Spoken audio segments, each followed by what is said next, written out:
Are you thinking about making a move to Massachusetts, but you're curious about the affordability? Well, today we're going to be talking about the cost of living in the North Shore of Massachusetts. So stay tuned to the end of the video. What's up, guys, and welcome back to another video. My name's Alex Dumas, your North Shore real estate agent. I'm a licensed realtor in Massachusetts and New Hampshire with Keller Williams Realty, and I just wanted to make a video today talking about the cost of living in Massachusetts. I get asked all the time about housing prices, but I wanted to go over some other metrics as well. So we're going to be looking at a few different things to help understand the cost of living in Massachusetts. Those topics are going to be the home prices, rent, income, and job opportunity. So job opportunity is not a metric that is regularly used for cost of living, but I wanted to mention it. So the first thing that I want to talk about is home prices. This is usually the first thing when people talk about the cost of living is the affordability of homes. So I want to take a look at what's going on. So I'm going to pull up a few charts here for us to take a look at. This first one is going to be from the NAR, or the National Association of Realtors. It's called a one sheet, and it's basically going to compare last year's median home prices to this year's. So we're going to be looking at September because this is the most recent information that's been published so far. It usually takes a month or two for the previous month to come out, so we're going to be looking at September. So as you can see here, the average is going to be $575,000 for 2022, which is up from $529,000 from this time last year. So that's a pretty big jump from last year, and homes in Massachusetts are still appreciating. The next chart I want to pull up is actually specific data from the NAR about Essex County, which is what we're going to be taking a look at today. That's what we're going to focus in on. So as you can see, the average home price in Essex County is going to be $649,000. So it's going to be above the median for Massachusetts, and that's up from $605,000 from the previous year for Essex County, with condos coming in at $425,000 for the median, up from $384,000. So we have seen an increase in both single family and in condos, which is not surprising because, like I said before, home prices in Massachusetts are still appreciating. So depending on who you listen to, home prices are still expected to appreciate for the foreseeable future. The average mortgage is sitting at about $2,410. This is up from $1,880 from the previous year, and so this is going to be due to home prices appreciating, one, and two, the increase in mortgage rates. Mortgage rates have gone up about 3% in the last year, so a significant jump, and this is going to affect people's affordability to purchase homes. It's also going to affect how much you're paying a month on your mortgage. I will link my October market update above here, so if you want to check that out, get a little more in depth about what's going on in the market. But we're going to be moving on to rent. So rent's closely related to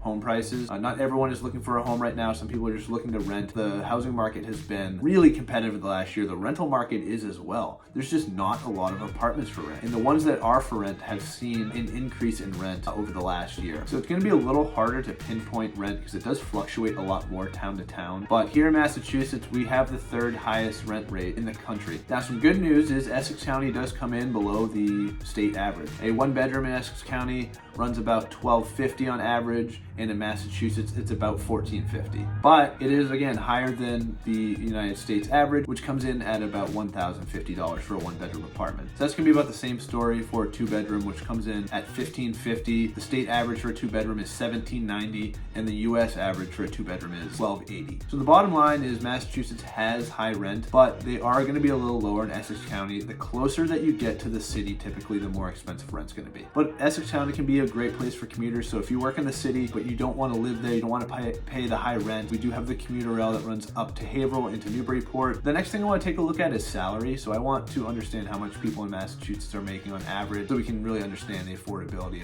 of the rent and home prices. The average salary for Massachusetts is about $45,000 a year and $87,000 for a household. So that's right about the same as the state average. It's a little below, but it's just about the same. 25% of the population in Massachusetts is earning over $75,000 a year, and 25% is earning below $49,000 a year. The minimum wage for Massachusetts is $14.25 an hour and $6.15 for tipped employees. So the minimum wage here in Massachusetts is high compared to a lot of the country. So we have a 9.5% poverty rate here in Essex County. That's compared to 10.4% for the state and 12.8% for the country. So overall in Massachusetts, the median wage is above average in the United United States. So I want to talk about job opportunity now, which I touched upon in an earlier video, which I will link above. Massachusetts has a ton of job opportunity, and we have one of the strongest economies in the country because of it. And that's particularly true in the tech sector. Massachusetts is a technology hub. In Cambridge, there is more tech academic research and development spending than in any other city in the country. So there's a ton of opportunities. And I know Cambridge is not in Essex County, but a lot of people who commute to the city do live up here in Essex County.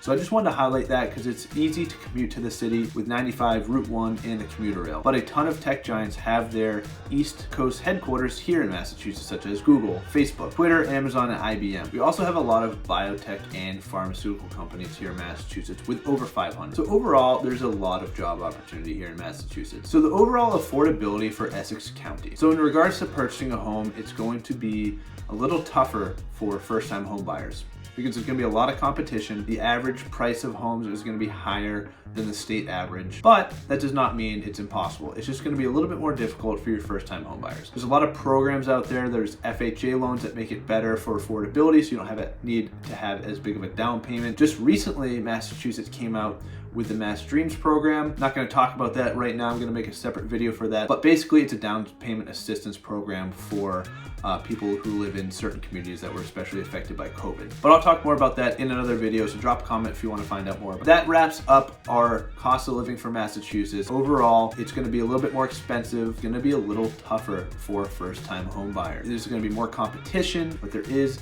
options out there for you. So let me know what you think down below in the comments. Do you live in Massachusetts? Do you not live in Massachusetts? Did you learn anything new? And overall, was this video helpful? But that wraps up our cost of living video. Smash that like button, hit that subscribe button if you found this video helpful so you never miss a video, and I will see you next time.